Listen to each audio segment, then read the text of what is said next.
예, 오늘 세대적 진리, 성경의 숫자들. 이제 우리 네 번째 시간입니다. 자, 계속 숫자를 우리가 순서대로 지금 계속 보고 있죠. 오늘은 이제 숫자 8, 그리고 9. 자, 이것이 성경에서 어떤 용례로 쓰였고 또 어떤 의미를 가지고 있는지 한번 이렇게 살펴보겠습니다. 자, 숫자 8. 자, 이 숫자 8은 의미를 명확하게 우리가 얘기해 볼 수 있을 겁니다. 7이 지난 시간에 배웠던 대로 완성의 수라 그랬죠. 그럼 완성됐으면 끝이 아니라 또 그 다음 숫자라면 새로운 시작과 뭔가 이렇게 연관이 될 수 있겠다, 그렇게 볼 수 있겠죠. 그래서 이 숫자 8, 8이라는 수는 새로운 시작의 의미를 성경에서 또 가지고 있다, 그렇게 여러분이 보시면 되겠습니다.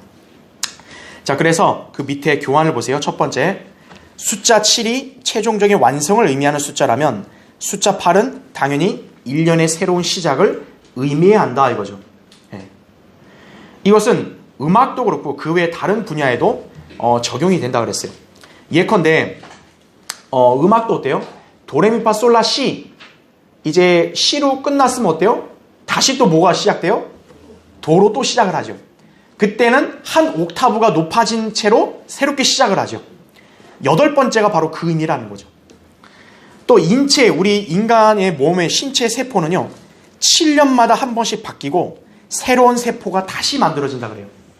그러니까 8번째에는 뭐예요? 새로운 세포가 다시 생성이 된다는 거죠. 이처럼 8은 완전히 새로운 어떤 것을 의미하게 된다라는 거죠. 자연계와 그 다음에 인간의 생명을 지으시고 주관하시는 분이 하나님 아니에요. 그렇죠? 그 하나님께서 이러한 체계를 만드셨다면 반드시 거기에 의미가 있다라는 거죠. 예. 인체의 세포, 왜 7년마다 새로워지면서 8년째 7년에 바뀌고 8년째 새로워지느냐? 새로운 시작이다 이거죠. 음악도 7개음에서 다시 또 새로운 계음으로 시작하듯이, 그렇죠? 자, 두 번째 보세요. 자, 그럼 성경에서 이 숫자 8과 연관해서는 어떤 내용이 등장하느냐라고 보면요, 새로운 질서, 또 새로운 경륜, 이렇게 시작할 때도 역시 8과 연관이 있고요. 또 생명 등의 시작에도 역시 숫자 8과 연관이 있다, 이렇게 볼 수 있습니다. 자, 밑에 괄호 1번을 보세요. 유대인의 안식일. 자, 안식일은 어떻게 보면 이제 그 주에서 7번째 날 아니에요, 그렇죠? 그럼 안식일이 끝나면 어때요? 다시 새로운 한 주의 시작이 되죠. 그러니까 안식일은 제7일이고 제8일은 새 주간의 시작이다, 이거죠. 특히 예수님께서는 안식일 다음에 시작되는 새 주의 첫날, 곧 8일째에 무덤에서 나오셨다라는 거죠. 네. 그게 바로 주의 첫날이에요. 오늘 우리 교회가 이 모인 날이 바로 주의 첫날이에요. 8번째 날이다 이거죠. 네. 새로운 시작의 어떤 그런 의미를 담고 있다 이거죠. 자, 주님도 안식일이 지난 그 다음날 8일째 일요일날 주의 첫날에 부활하셨단 말이에요. 주님의 부활이 우리에게 어떤 의미를 가져다 주죠? 영이 거듭나게 하는 그런 새로운 질서를 주님이 이때 형성하신 거죠. 주님이 부활하심으로써 이제 그 사실을 믿는 사람은 영이 거듭나게 되잖아요. 그렇죠? 자, 그렇게 우리가 볼 수 있고요. 밑에 괄호 2번을 볼게요. 하나님께서는 아브라함에게 모든 산의 아기들을 생후 8일째에 할례 받을 것을 명하셨다 그랬습니다. 예. 창세기 그 17장에서 보면 이제 하나님께서 아브라함과 이제 언약을 다시 한번 확정하시면서 할례의 표적을 주시죠. 그래서 그 할례를 받음으로써 어때요? 아브라함의 복을 그 밑에 자손들이 이제 이어간다라는 거죠. 유대인들의 물리적인 유대인들이 받는 표식 할례였죠. 그것을 언제 주라 했더니 8일째 주라는 거예요. 레위기 12장 3절에서도 정확하게 그렇게 나옵니다. 자, 할례가 그럼 상징하는 것이 무엇일까요? 그렇죠? 예. 밑에 보세요. 자, 1번 보면 할례는 아브라함과 그의 자손들이 할례로 말미암아 옛 아담의 혈통에서 끊어져 새로운 민족이 되고 하나님과 새로운 관계 안으로 들어가는 것을 상징한다라는 거죠. 예. 사실은 이제 그 아브라함 이전은 어땠어요? 우리가 세대적 진리 경륜을 배울 때 하나님께서 전 인류를 동시에 다루셨죠. 하지만 아브라함을 택함으로써 이제 어떻게 했어요? 아브라함의 후손들을 한 민족으로 해서 그들을 하나님 백성으로 택하시고 새로운 경륜이 거기서 또 이제 전환이 된 거죠. 바로 그 아브라함의 후손들에게 할례를 줬다라는 거죠. 그러니까 할례를 받은 사내 아이들은 다 뭐예요? 이제 아브라함 안에서 하나님의 택함을 받은 사람들이 된 거죠. 새로운 관계가 형성이 된 거죠. 그렇죠? 자, 구약적인 의미에서는 그게 할례가 그런 개념이라고 볼 수 있는 거고, 그럼 밑에 보세요. 2번. 신약에서 할례는 뭘까요? 새로운 피조물의 유형이다라는 거예요. 자, 예수 그리스도를 믿어 거듭난 성도는 즉시 자신의 몸에 붙어있던 혼이 영적인 칼에 의해서 분리되어진다는 거죠. 자, 구약의 이스라엘 백성은 사내 아이들이 물리적인 할례를 받았다면 신약에서는 어때요? 성도들은 거듭나는 순간 영적 할례를 받는다는 거죠. 자, 거기 교환에 제가 표시했죠. 골로새서 2장 11절 거기 보면 또한 너희가 그의 안에서 손으로 하지 아니한 할례를 받았으니 곧 그리스도의 할례로 육신의 죄들의 몸을 벗어버린 것이라 이렇게 말씀합니다. 이런 할례라는 게 그잖아요. 사내 아이들의 그런 포피를 잘라내는 거거든요. 예. 그러니까 구약에서 할례는 손으로 행한 물리적인 거죠. 잘라내는 거. 하지만 신약에서 뭐예요? 손으로 한 할례가 아니라 영적인 할례라는 거죠. 그러면 우리 신약 성도들은 할례를 받았을 때 어떤 현상이 난 거예요? 우리도 뭔가 배워져야 될 거 아니에요. 영적인 칼, 하나님 말씀의 칼로 어때요? 우리의 몸과 혼이 싹 갈라진 거예요. 수술을 한 거다 이거죠. 그 전에 어땠어요? 인간의 몸과 혼이 붙어 있었다는 거죠. 그러나 예수 그리스도를 믿고 영접한 성도는 어때요? 즉시 몸과 혼이 딱 마치 보이지 않는 칼로 이렇게 도려내서 분리된 것처럼 됐다라는 거죠. 영적 할례라는 거죠. 그럼으로써 어떻게 된 거예요? 한 사람을 그리스도 안에서 새로운 피조물로 만든 거죠. 고린도서 5장 17절 나온 대로 그리스도 안으로 들어간 사람은 새로운 피조물이라 그랬죠. 그러니까 신약에서도 어때요? 성도가 거듭남으로써 영적 할례를 받음으로써 새로운 관계가 형성이 되죠. 할례는 그런 의미가 있다는 거죠. 그래서 밑에 보세요. 3번. 자, 그래서 그런 할례를 구약에서는 몇 번째 날에 했다는 거예요? 8번째 날에 했다는 거죠. 자, 할례가 어떤 새로운 관계를 보여주는 어떤 그런 의식이라면 그 의식을 행하는 날을 하나님께서는 8일로 잡으셨다는 거죠. 바울도 빌립보서 3장 5절에 8일 만에 할례를 받았다 그랬고요. 아브라함 역시도 자기 아들 이삭에게 동일하게 행했다 그랬고요. 또 예수 그리스도께서도 심지어 이 땅에 태어나셨을 때 어때요? 할례를 받으셨죠. 그것도 8일째. 누가복음 1장 59절에 정확하게 나온다는 거죠. 자, 그래서 4번. 결국 할례 의식을 통해서도 숫자 8이 새로운 어떤 것을 보여주고 있다고 볼 수 있다라는 거죠. 그죠? 아, 성경에 나온 할례. 그걸 8째 날에 했다. 새로운 관계. 이걸 암시하는구나 이거죠. 자, 바로 3번 보세요. 자, 8이라는 숫자. 또 이것은 어떤 거와도 연관되냐면 새로운 경륜의 변화와도 관련이 있습니다. 바로 뭐냐면 노아와 그의 가족의 경우가 여기에 해당되는 거예요. 베드로후서 한번 찾아볼까요? 베드로후서 이런 거 2장 보세요.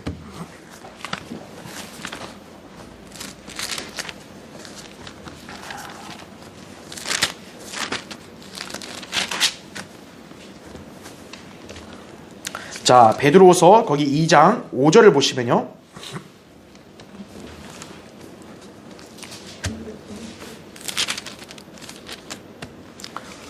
자, 베드로후서 2장 5절에 또 옛 세상을 아끼지 아니하셨으나 그랬죠? 예.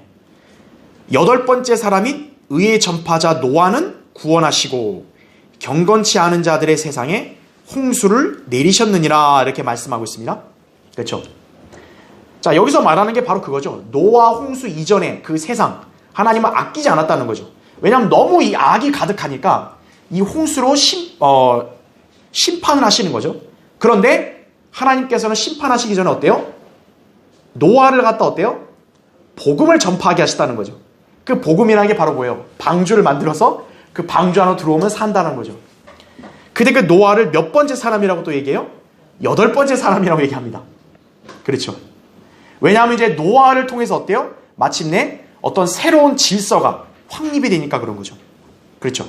경륜상의 변화도 온 거죠. 노아를 통해서 아담의 이제 언약에서 노아의 언약으로 넘어가는 거죠. 자, 그리고 베드로전서 거기 3장을 보세요. 앞에 베드로전서 3장 20절 보세요. 20절. 베드로전서 3장 20절 보면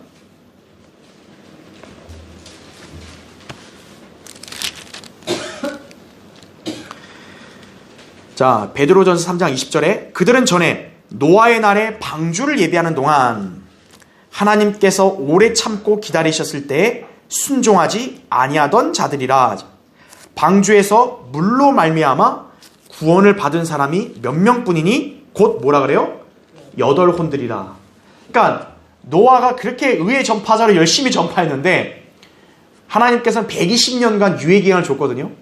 살 수 있는 기회를 줬는데 그 노아의 전파를 믿고 방주 안으로 들어간 사람은 노아 포함해서 몇 명밖에 없어요? 8명밖에 없는 거예요. 네. 열심히 복음 전파했는데 자기 가족 외에는 누구도 구령을 하나님 앞으로 인도를 못한 거예요. 그렇죠? 네. 바로 마지막 때도 뭐예요? 노아의 때와 똑같다는 거예요. 그래서 하나님을 신실하게 제대로 믿는 사람들이 적은 거예요. 그래서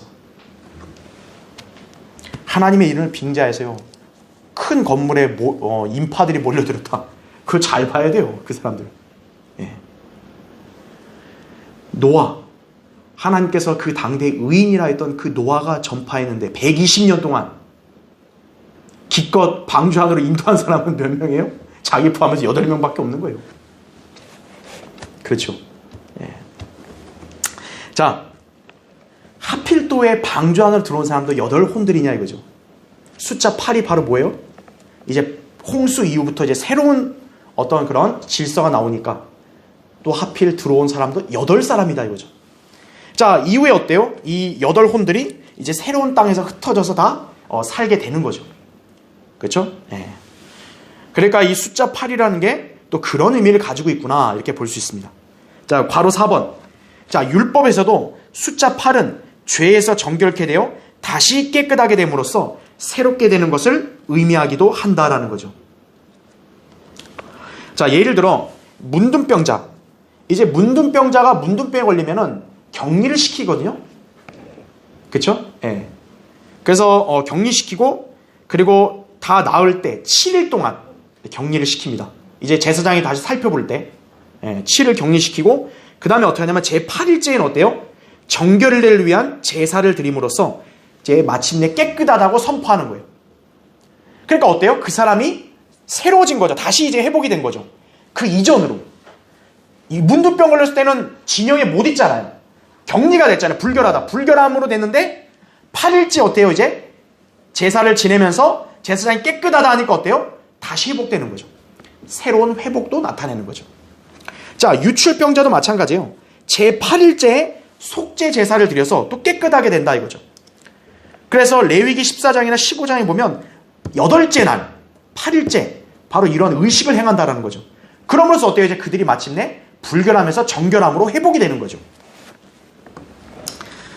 그 날이 8일째부터다라는 거예요. 그러니까 숫자 8이 의미하는 게 이렇게 정확하게 우리가 볼 수 있는 거죠. 여기서 아하, 뭔가 새로운 다시 시작하는 회복, 뭐 새로운 것, 이것을 나타내는 거죠. 자, 괄호 5번. 예수 그리스도의 예표인 다윗은 어떨까요? 이세의 8번째 아들이에요. 자, 이세의 7 아들들을 한 무리로 묶고 그 다음에 8번째 아들인 다윗은 어때요? 그 이세의 다른 아들들과 구분되는 좀 특별한 아들인 거죠. 그는 이스라엘의 새로운 질서를 불어넣은 어떤 인물인 거죠. 그렇죠. 그 다윗의 순서도 8번째였다 이거죠. 자, 밑에 괄호 6번. 자, 이제 또 중요한 그런 예언적인 진리가 하나 있는데 바로 장막절에 연관된 진리입니다. 자, 장막절은요 7일간을 지킵니다.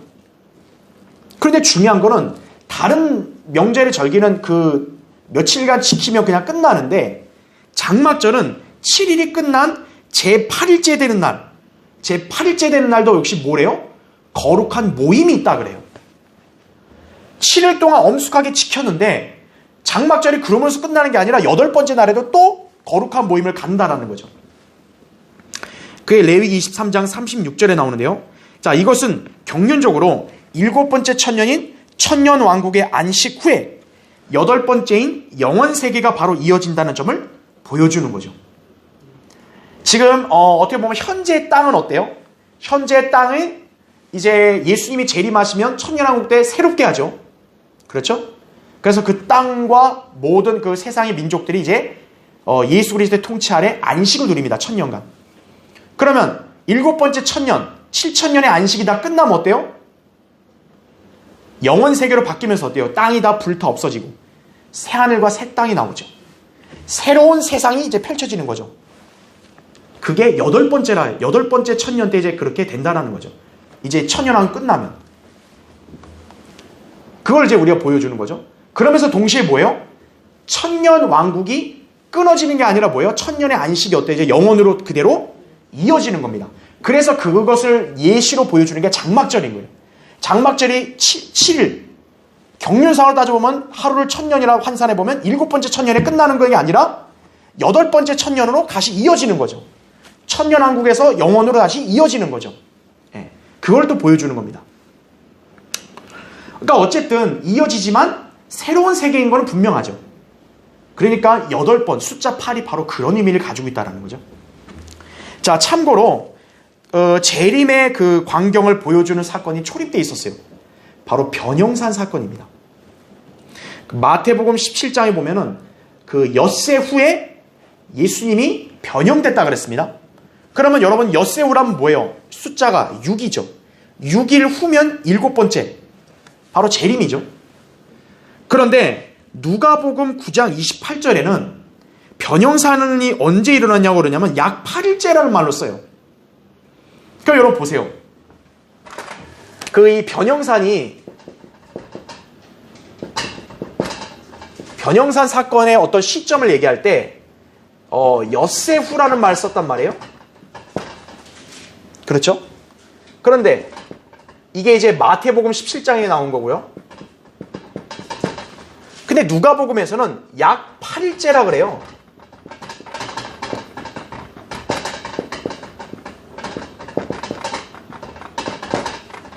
그러니까 이게 좀 어리숙한 사람들은 야, 성경의 좀 뭔가 이상하다, 잘못됐다 이렇게 여긴단 말이에요. 아니 똑같은 사건에 대해서 왜 말을 이렇게 달리하냐 이거죠. 아니 엿새 후랑 8일째랑 우리가 육안으로 보면 어때요? 좀 다르잖아요. 이게 숫자가.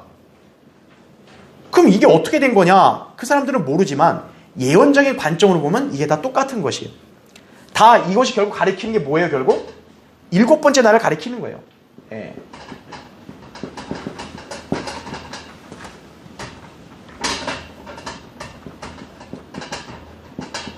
일곱 번째 날을 가리킨다 이거죠. 근데 왜 그러냐? 8일째라 했을 때는 7번째 날에서 어때요? 이어지니까.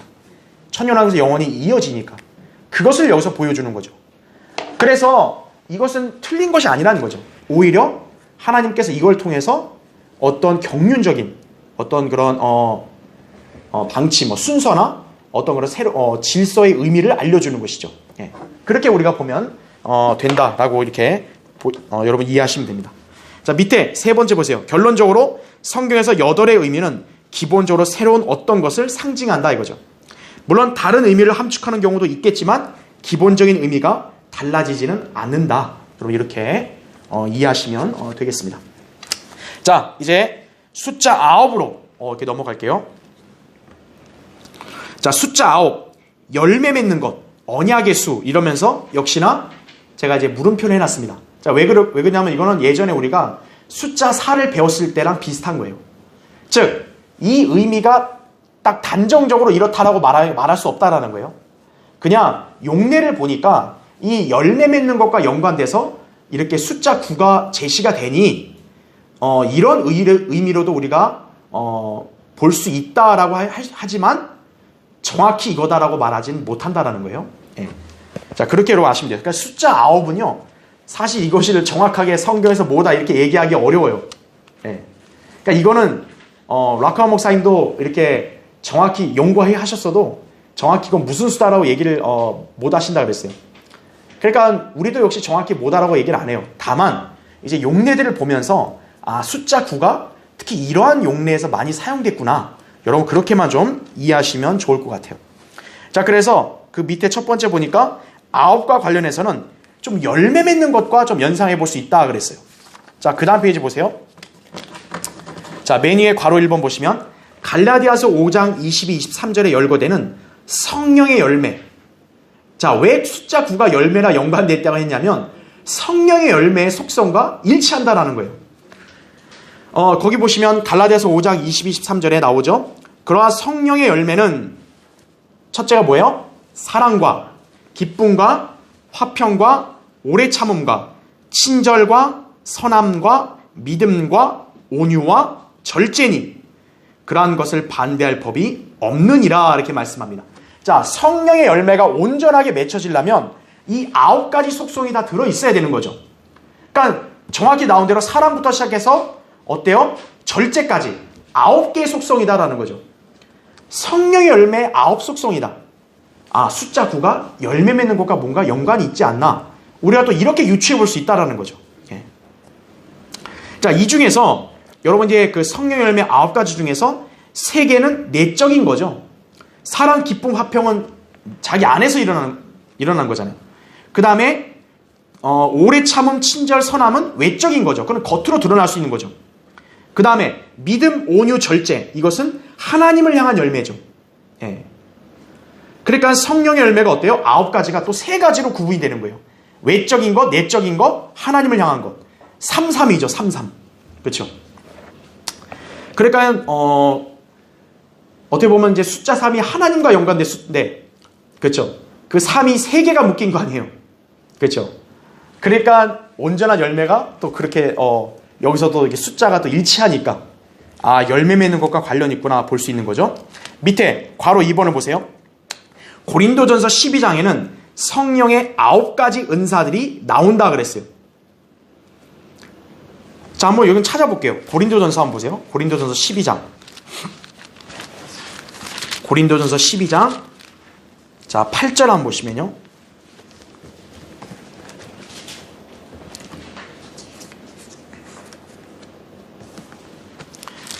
자, 고린도전서 12장 8절에 어떤 사람에게는 성령을 통하여 지혜의 말씀을 주시고, 그러니까 은사를 지금 열거할 때 첫 번째가 지혜의 말씀을 주는 거고, 또 어떤 사람에게는 같은 성령을 따라 지식의 말씀을, 또 어떤 사람에게는 같은 성령으로 믿음을, 어떤 사람에게는 같은 성령으로 병 고치는 은사들을, 또 어떤 사람에게는 기적들을 행함을, 어떤 사람에게는 예언함을, 어떤 사람에게는 영들을 분별함을, 또 어떤 사람에게는 여러 가지 방언들을 말함을, 어떤 사람에게는 방언들을 통역함을 주시느니라 이거죠.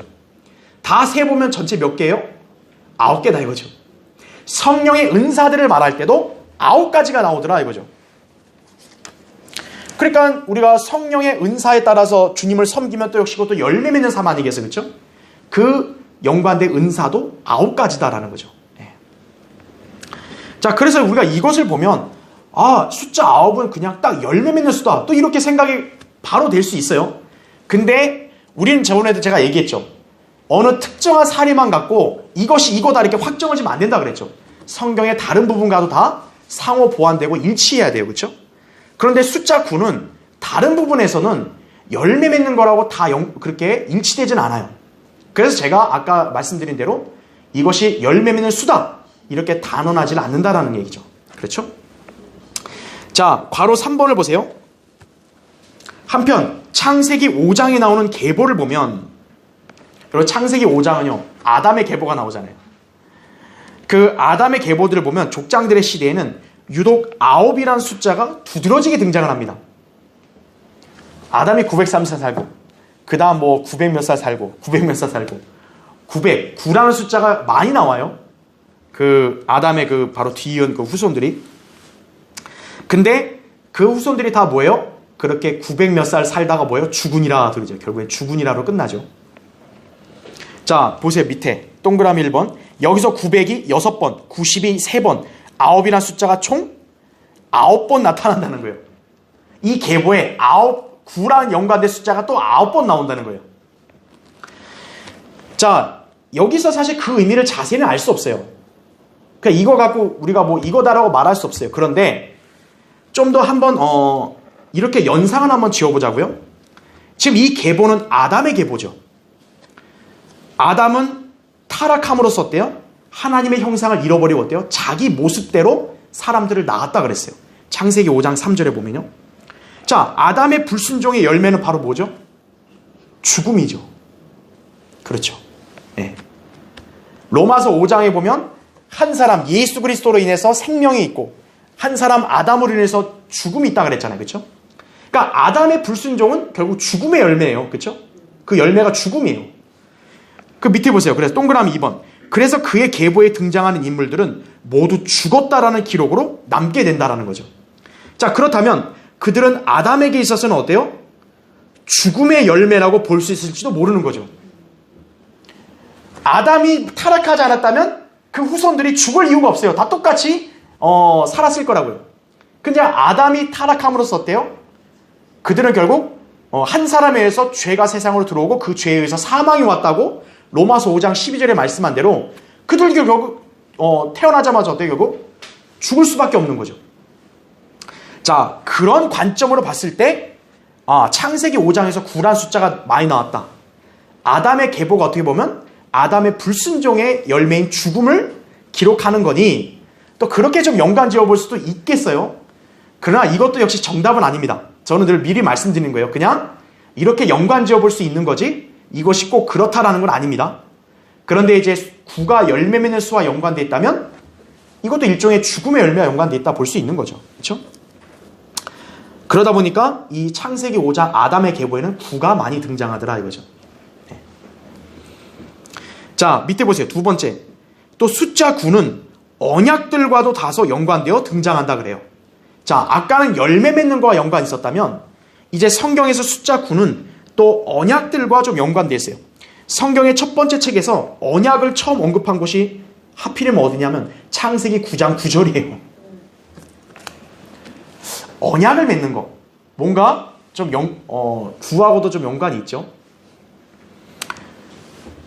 그리고 그래서 창세기 9장 9절에 보면 이제 노아랑 하나님이 언약을 맺는 거예요. 내가 내 언약을 너희와 너희 뒤에 올 너희 씨와 맺는다 그랬어요. 또 아브라함과 언약이 맺어진 때는 언제냐면 공교롭게도 아브라함이 99살 됐을 때예요. 창세기 17장 1절에 보면 아브라함이 이제 99살 될 때 이제 하나님께서 그와 언약을 다시 확증하시고 할례를 표적으로 주시죠. 그것도 왜 하필 99살이냐 이거죠. 자, 밑에 보세요. 세 번째. 자, 그래서 언약과도 좀 뭔가 연관이 있구나 이렇게 우리가 유추해 볼 수 있어요. 그런데 제가 얘기했잖아요. 이게 꼭 이거다라는 말은 할 수 없다 그랬어요. 왜냐하면 다른 데서는 이런 숫자가 다 등장하진 않거든요. 자, 세 번째 보세요. 자, 9과 관련해서 자, 그러면 어떤 사례들이 있냐? 자, 정리해보면 다음과 같아요. 밑에 괄호 1번. 누가복음 15장에는 99마리의 좋은 양과 잃어버린 한 마리 양의 비유가 나오죠. 예. 근데 주님이 그 잃어버린 한 마리 양을 찾는 걸 기뻐하신다고 말씀하실 때 99마리 양하고 한 마리 이게 딱 대조를 시키죠. 99. 어떻게 보면 약간 좀 뭐 나쁜 의미는 아니에요. 그렇죠? 괄호 2번. 예레미야 52장 4절부터 6절에서는 예루살렘이 9째 달에 파괴가 돼요. 왜 하필 9째 달이냐 이거죠. 또 괄호 3번. 예레미야 36장 23절에서는 예후디가 성경을 칼로 잘라버렸던 때가 바로 또 9째 달이에요. 네. 괄호 4번. 또 숫자 9는 여인들의 임신할 때 기간과도 좀 일치하죠. 9개월. 그렇죠? 예. 10개월째 이제 보통 이제 아이를 나오잖아요. 그렇죠? 5번. 코넬료가 베드로와 관련된 환상을 본 것도 제9시경이에요. 6번. 에스겔 24장에서는 9째 해에 관해서 또 말씀을 합니다. 자, 그러니까 이러한 내용들을 다 봤을 때 용례가 다양해요. 그러니까 숫자 9가 딱 이거다라고 말할 수는 없다라는 거죠. 자, 밑에 보세요. 네 번째. 또 숫자 9는 9를 만들 수 있는 조합된 숫자들. 자, 우리가 뭐 다른 숫자들도 배웠다시피 뭐 예를 들어 7하면 또 3 더하기 4 이렇게 다 해봤잖아요. 그렇죠? 자, 그러면 숫자 9 자체는 모르겠는데 숫자 9가 어떻게 만들어지는지 조합된 수를 한번 보자 이거죠. 밑에 보세요. 괄호 1번에 일단 숫자 9는 6과 3의 합이죠. 자, 6은 어때요? 사람의 수입니다. 3은 뭐예요? 삼위일체 하나님이죠. 자, 하나님과 사람이 같이 하나가 되는 거죠. 열매 맺는 거죠. 어떻게 보면. 자, 이거를 봤을 때는 열매 맺는 게 좀 연관이 있어 보여요. 근데 밑에 보세요. 2번. 또 숫자 9는 8 더하기 1도 되죠. 아까 8은 새로운 시작을 나타낸다 그랬죠. 그렇죠? 또 8이라는 게 새로운 어떤 생명의 탄생과도 연관이 있다 그랬죠. 거기다가 하나, 1을 더하면 1은 우리 처음 배울 때 일치를 나타낸다 그랬죠. 자, 새로운 피조물, 새로운 생명이 나오면서 일치한다. 또 뭔가 열매와 연관이 좀 있어 보이죠. 그렇죠? 그런데 3번을 보세요. 또 9는 뭐하고 뭐의 결합도 돼요? 7과 2의 결합도 됩니다. 자, 7은 완성의 숫자 아니에요. 그렇죠? 하지만 숫자 2는 우리 처음 배울 때 분리를 나타낸다 그랬죠. 딱 분리시키는 거. 그러니까 완성을 하고 또 분리한다. 뭔가 좀 의미가 안 맞아요. 그러니까 이거는 뭐라고 말할 수 없겠죠. 그렇죠? 또 4번을 보시면 5과 넷. 숫자 9는 5 더하기 4도 되잖아요. 근데 우리가 지난 시간에 배웠다시피 5는 죽음을 상징한다 그랬고요. 자, 4는 정확한 의미가 없는데 그나마 연관성 있는 건 세상과 관련돼 있다 그랬죠. 그렇죠? 그러면 9을 만약 5 더하기 4로 본다면 세상과 죽음의 조합이라고 볼 수 있는 거죠. 그러니까 이것도 뭔가 좀 의미를 이렇게 정확하게 뭐라고 설명하기 어려워요. 그래서 이 숫자 9가 열매 맺는 수다. 정확하게 딱 단정할 수 없다는 거예요. 이렇게 조합도 해보고 다른 용례를 찾아봤더니 그거와 전혀 이렇게 관련 없는 내용들도 이렇게 많이 나오더라 이거죠. 예. 자, 그렇기 때문에 그 마지막 5번째 보세요. 결과적으로 숫자 9의 정확한 의미를 단언할 수 없다 이거죠. 예. 그러나 여러 경우를 보면 대체적으로 뭐예요? 좋은 의미를 좀 내포하고 있음을 본다 이거죠. 성령의 열매 좋은 거 아니에요? 9가지죠. 성령의 은사 좋은 거죠. 9가지죠. 아브라함의 사례도 그렇죠. 역시 뭐예요? 8일째 할례 주는 또 99살의 언약 맺고 그죠? 좋은 거죠. 여인의 임신기간 좋은 거죠. 그렇게 관련해서 이 숫자가 등장하고 있다는 것은 의미심장할 뿐이에요. 하지만 우리는 그것으로 끝나는 거고 이건 정확하게 알 수 없다 이거죠. 그러나 여러분이 오늘 이 공부하면서 우리가 볼 수 있는 것은 우리가 이 성경의 숫자들을 배움으로써 하나님께서 숫자를 만드신 분 아니에요. 그 숫자를 이렇게 주관하시면서 그 숫자가 이렇게 연관 지으신 것은 그냥 우연이 아니라는 거죠. 이런 의미가 있다라는 거고. 그러니까 우리 인간의 이성으로는 다 헤아리지 못해도 하나님께서 이러이러한 용례로 기록하셨다면 우리가 그 숫자를 볼 때마다 또 그런 용례들을 생각하면서 성경을 읽고 공부하면 좀 더 이해가 수월할 수 있다. 이렇게 여러분 보시면 된다는 거죠. 그렇죠? 예. 자, 오늘 여기까지 하고 이제 다음 시간에 또 다른 숫자를 계속 보도록 하겠습니다.